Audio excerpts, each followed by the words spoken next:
Hello and welcome to my March 2025 productivity report. I am coming to you from Chicago, Illinois, where I live. I'm in my house finally after a whirlwind month of travel yet again. So in March, I visited a couple of really cool places, including Copenhagen, and of course I went to Sweden to see my family, and Dubai, and Paris as well again. So it was a really cool month and I have a lot to talk about. So let's jump right in. Going into March, I felt super energized actually, despite having that busy schedule, because I was just dealing with a lot of fun projects and doing a lot of cool stuff and meeting a lot of cool people. So it all felt super light and felt very energizing to me instead of feeling draining. So yes, there was a bit of, jet lag and this and that and some tiredness from all the travel or whatever. But overall, it was actually a very energizing month for me. And overall, I spent a lot of time with family and friends and colleagues. So I feel like my cup got filled a bit from that, and it syncs up perfectly with this month's topic because, as you'll find out, there's a lot more to life than work, and that is what this channel is all about. So the big message that I want to send this month is that there is more to productivity than time. So often I think we get caught up in the idea and the notion that we have to do things fast in order to be efficient, and it doesn't quite work like that. So yes, time saved is always a great indicator that you're doing really well, but there is a lot more to it, and it's not the only indicator, okay? You also have to take into account your energy, timeliness of the project, spaciousness, progress, and a bunch of other factors.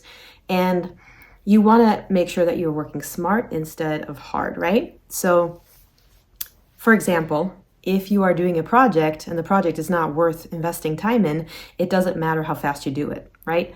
It's not worth doing in the first place. So it doesn't really matter if you did it efficiently, and saved a lot of time doing it. The fact that it wasn't worth doing in the first place means that you wasted time rather than saved time, which means that it wasn't productive, right? So I want to remind you that time is not the only criteria that we're looking at when we talk about productivity and efficiency.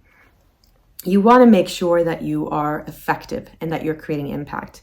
And being productive, in fact, means that you are creating impact and actually moving the needle towards what you want to accomplish. So if you are using the resources that you have at your disposal and the time that you have at your disposal in the best way possible, then you are productive, right? Sometimes you can do it quickly and save a few hours. Other times it takes a little longer. But the fact that it takes a little longer is what actually moves the needle, which means then that is the most productive way to approach it. So that's a good use of time. And I hope that you'll start reconsidering and looking at your productivity through a multifaceted lens, because time is not the only factor. You have to consider all of the other puzzle pieces. And we often just confuse, I got to do it quickly. I got to do it fast with being efficient. And it's not quite how it works. So, that's the message I kind of want to put out there because I saw that come through loud and clear this month. Can we make some tweaks and improve your methodology and your systems? Yes, always. There's always room for improvement. But do not confuse being busy or working quickly with being productive, because it's not the same thing. So I want to invite you to reconsider this and let me know in the comments, what you think about that and how that hits. But I want to remind you that if you are doing work in the world that is creating impact for others, then you are a productive person, no matter how long it takes. Can we always do it faster? Sure. Call me. We'll improve your processes. Have you, save a couple hours a week. But that doesn't mean you're not productive, right? It means that you're still creating impact, and that is something worth celebrating. So let's talk about how productive I was in March of 2025. In terms of moving my life, career, and goals forward, I would say it was incredibly productive. Probably the most productive that I have been in some years. Now here's where it gets interesting. Did I spend a lot of time on the clock? No. And this is something that's really worth discussing because, again, it's never really about the amount of time that you spend working. It's about the impact of those activities on your life and business. So this month, I can say without a question that the people I spent time with and the things that I did, even outside of being on the clock, led me in the exact right direction, and I can feel it. And that is incredibly productive. Just the other day, I actually had a discussion with a friend around the expectation what work should feel like. And I think that's also another big thing that we can talk about a lot. I feel like we've all been conditioned to think that, work isn't supposed to be fun. And it just doesn't have to be true. It's such an outdated notion that I think was just passed down. So in this new creator economy especially, work doesn't have to be a traditional 9-to-5 job where you clock in and you clock out on the dot. No, it can look very differently, and you can create the life that you want and build your life around how you want to work. So work can be what you make it, and yes, of course, money plays a part and you have to figure that out, but it's a lot more open to design than it was some years ago, and I think that's a blessing. So in my opinion, the idea that you have to separate your life from your business and do only the fun things sort of outside of work, to me, that's a very antiquated notion. Those people who are successful in entrepreneurship, I feel like are the people who actually know how to combine life, work, and fun into one thing and actually harmonize all of those things. So if you align what you do with who you are and what you believe, that comes together and it shows. And people really like that. And that's partly what makes you successful, right? Because it's inspirational. So that's what I always strive to accomplish. And hopefully that shows. And if you're an entrepreneur and haven't figured that out yet, don't worry, you'll get there. But take some time to think about it because it's really important. The more you love what you do, the more fun you have, the easier it gets to make sales. In March, I completed 3 projects, and that was my goal. So if you've watched these videos for a while, you've probably heard me say that 3 is my sweet spot. I usually aim to complete 3 projects per month because it's just a nice round number that keeps me moving forward, but still doesn't push too hard so that I can't keep up. So I have time for either like 2 large projects and 1 small, or 2 small ones and 1 bigger one, and it just is a nice little trade-off.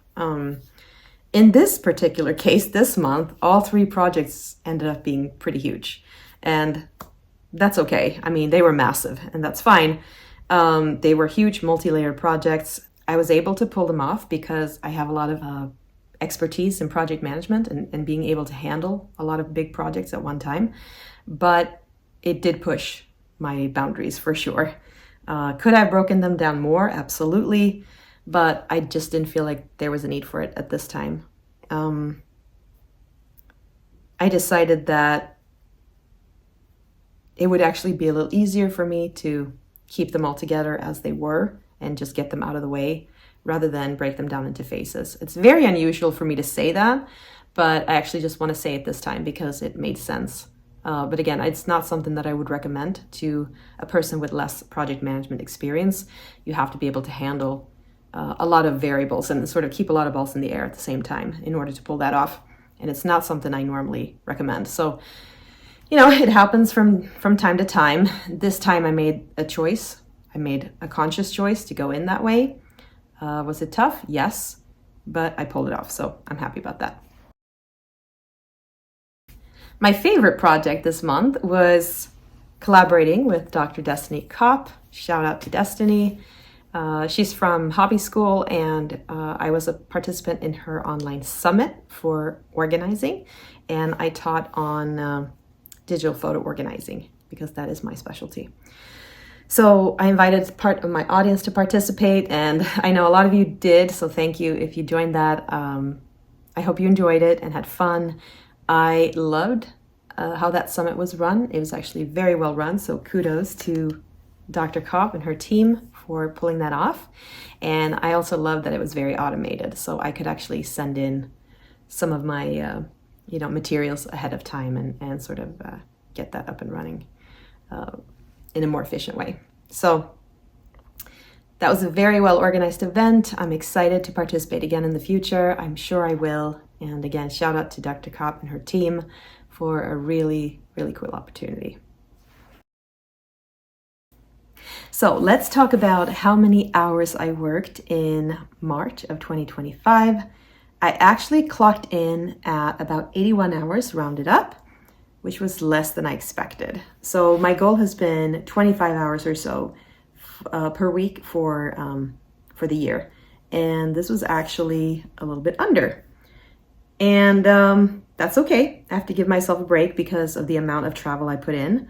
Being on the go and working is a whole other ballgame, keeping everything aligned, than being in the same environment day to day. So I'm actually satisfied with the number, but it is important to look at your data because, again, it doesn't always align with your feelings. So if you'd asked me a few days ago, how many hours did you think you worked? I would have probably said 40. It was actually half of that.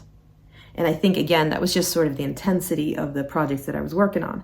But this is why we have to check, because when the data doesn't align and you aren't exactly right on the money with your guesses, you have to have a reality check, right? Because if you're going to keep your work-life balance and all of that in order, you have to work with actual real stats. So very interesting to see that I felt like I worked a lot more than I did. It was probably because of all the travel and some overlap in projects. But yeah, it was actually fewer hours than I thought. That's okay, as long as we don't go to the extremes and we stay within our nice little bell curve. It's not always going to be a perfect, 25 hours per week. It's totally okay to fluctuate a bit. So again, I'm going to keep an eye on this, but I was a bit under, probably from all the travel. The month of March brought me 1,599 new photos and videos. And so far I've kept most of them because, again, I haven't been home much and I plan to use my big iMac for culling my photos and putting some metadata in. So I haven't really touched those yet. But I can say that they were some of my most favorite memories that I have recorded in a very long time. I had such a lovely time in Paris and Dubai and Copenhagen that I feel like a lot of them are going to stay. They're not gonna be as strictly cult as some of the other months, for sure. I'll probably get rid of some of the landscape shots. I took a lot in the desert. I took a lot of the Burj Khalifa. I took a lot in Paris. I probably don't need all of them, so I'll pick my best ones from those, and then I'll be more flexible on the rest. But yeah. Then I'll organize them, put some keywords in, and permanently delete some of the stuff that I don't need, back it up and all of that. And if you hop on over to my written productivity report, you'll see some of the snapshots from Dubai that I've uploaded. So again, super fun to see. If you are somebody who are confused about how to organize your digital photos, I will quickly mention that I am a certified photo manager and my best-selling course is called DPO Pro. DPO stands for Digital Photo Organizing, and a pro is what you become when you take the course. It is a masterclass in how to organize your digital photos. And I don't know, had I not been an expert in this, I would have had a lot more trouble, I'll tell you that. Because the biggest issue that I face nowadays with being on the go so much is the amount of storage that I need to actually sync up the photos that I need to market my business on the go. And like everybody else, I'm feeling the pinch, of rising subscription costs everywhere. So it's definitely an ongoing conversation, even with my own photos.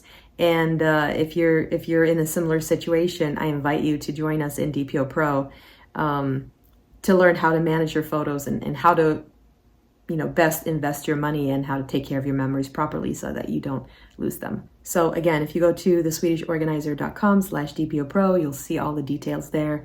It is a fun class. We have a lot of people that are working on different aspects of digital organizing, and just working with memories is so much fun. So be sure to check that out.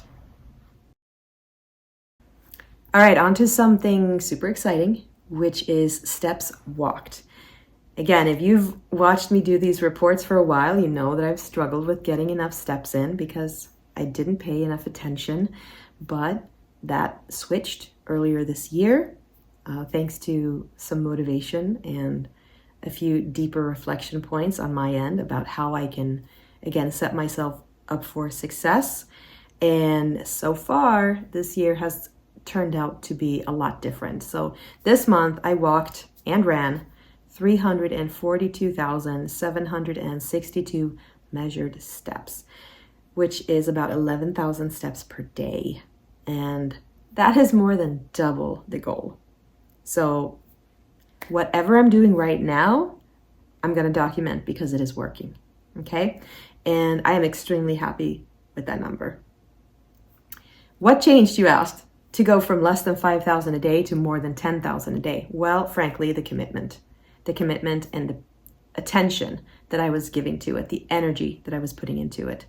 And you'll remember me saying maybe like a year ago that I put in a new home gym in the basement and all of that, and the environment was tough for me.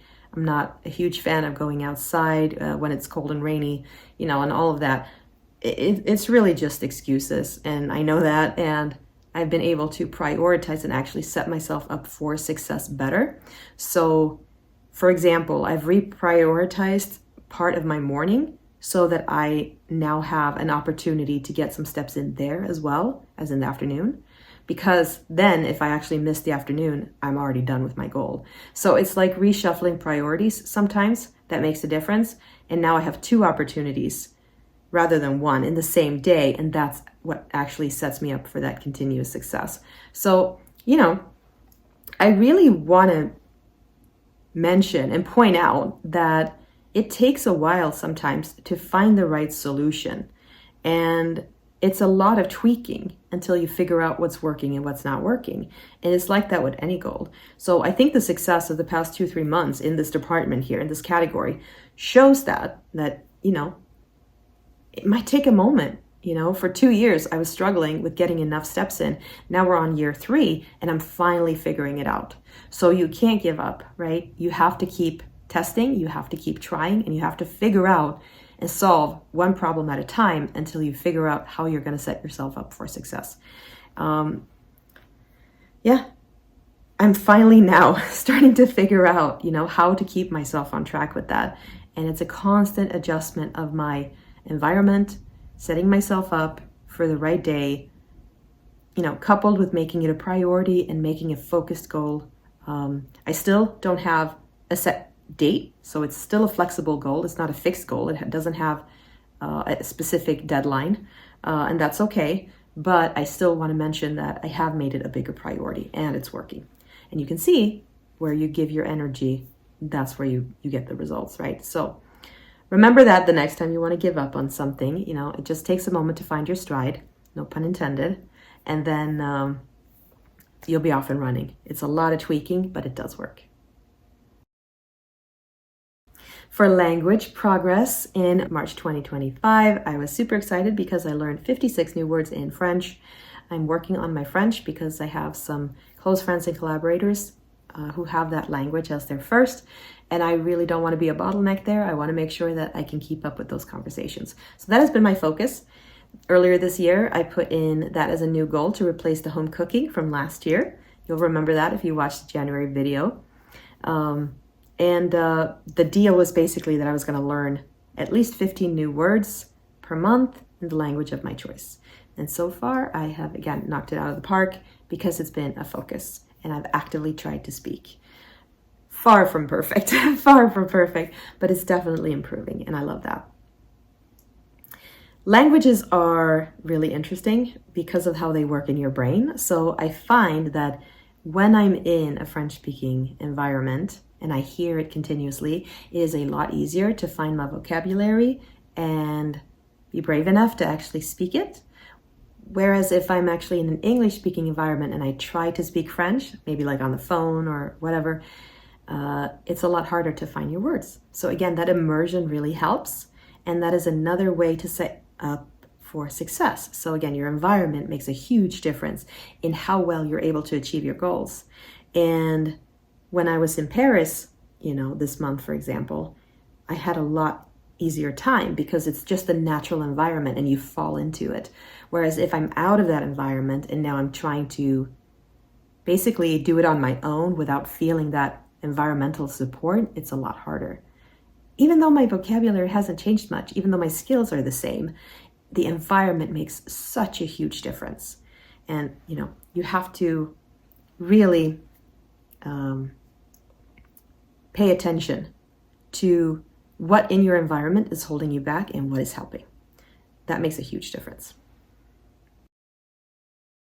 For books and learning, I re-listened to Feel Good Productivity by Ali Abdaal this month. Ali's not only a great guy, he also gives very practical advice based on solid research. So I would highly recommend that you pick up this book if you get a chance, if you haven't read it yet. And I agree with him wholeheartedly. The whole idea behind, his brand and his book is that you're so much more productive when you integrate fun and joy into what you do. And again, we circle back to the whole idea of creating impact. That's where it's at. That's where you get productive. If you have this resistance to what you're doing, you're naturally not going to be productive. You're going to have one foot on the gas, but also one foot on the brake. And we don't want that. So we really have to align who we are, what we do, how we feel with all of that joy. And when that's aligned, it is so much easier to be productive and get things done. It's one of the reasons that I've integrated so much travel in my business. People think of that now when they think of my brand. And I know that because they ask me, where are you, Caroline? They don't say, how are you, Caroline? No. Where are you, Caroline? Because when they think of me, they're naturally wondering what I'm doing. And I feel like that's a really cool way of branding myself to show that that's how I want to do things. I want to make sure that I go to different places and work with people in those places and don't have any boundaries like that. It's not only fun for me, but I feel like it's inspirational for others. And that's kind of what Ali talks about in this book. It's like, if you can make those things work, now you've got something really cool going. So I highly recommend Feel Good Productivity. I'll link it below so you can pick it up. But yeah, really great book, great guy. Shout out to Ali, and definitely pay some attention to alignment. I keep saying that I'm going to bring back Fika with Caroline for meaningful conversations. I haven't done it yet, and it's going to be a bit longer. So I'm sorry to those of you who are waiting on that. I know it's taking a moment, but it's for the best. It's going to come back even stronger later on. I've had so many meaningful conversations with friends, family members, collaborators, and clients that I feel like my cup is full, and right now that's all we need. And it's taking priority right now for various reasons, but I am definitely going to bring those sessions back because yes, I know they were really cool. So make sure that you're subscribed to my email list.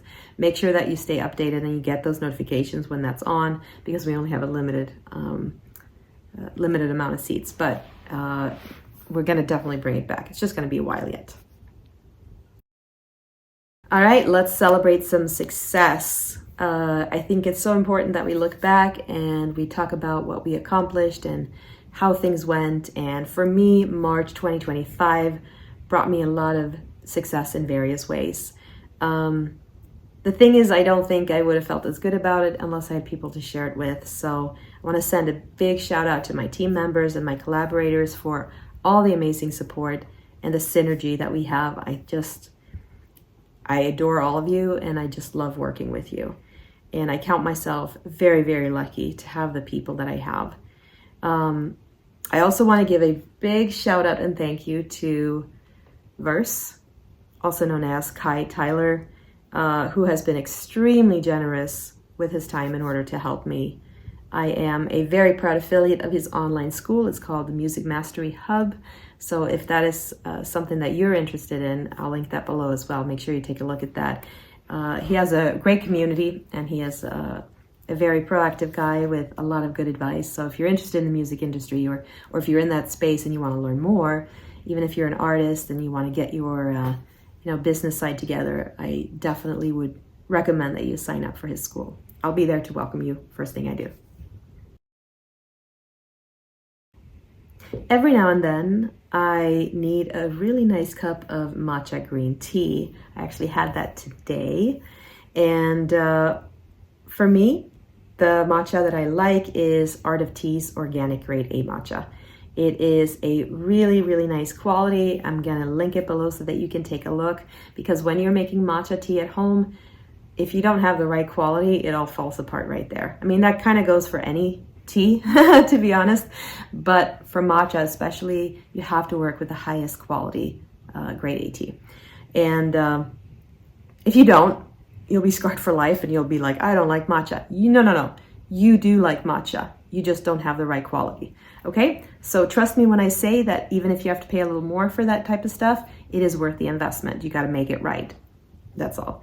So I'm going to recommend Art of Tea, and I'm going to have you take a look at some of their supply there, because they have a really nice matcha that is fairly affordable compared to a lot of things. It's still one of the best qualities I've come across. So I recommend it to everybody. And yes, even if it is a bit more expensive, it's worth the investment. Make yourself a really nice cup of hot matcha green tea and your day goes a lot easier. You will be more productive. That's pretty much it for this month's productivity report. Notice how the videos are getting shorter and shorter and shorter. That is because we are now 2 years in almost, and I am still learning, but my workflow has improved, my processes have improved, and I am now at almost half what I used to be when I started making these videos. So it just shows you that with a bit of practice, you can be efficient as well. And before I wrap up, I just want to say that you do not have to track the same metrics that I do. In fact, you probably shouldn't. Productivity is highly personal. It should be based on your goals that work with your business and your life, and it shouldn't be based on what I'm doing.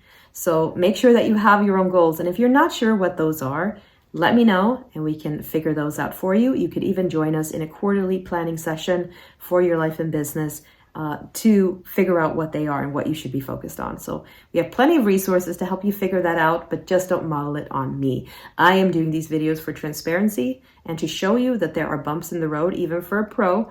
And it's more about seeing those bumps in the road as opportunities to tweak instead of actual roadblocks or obstacles.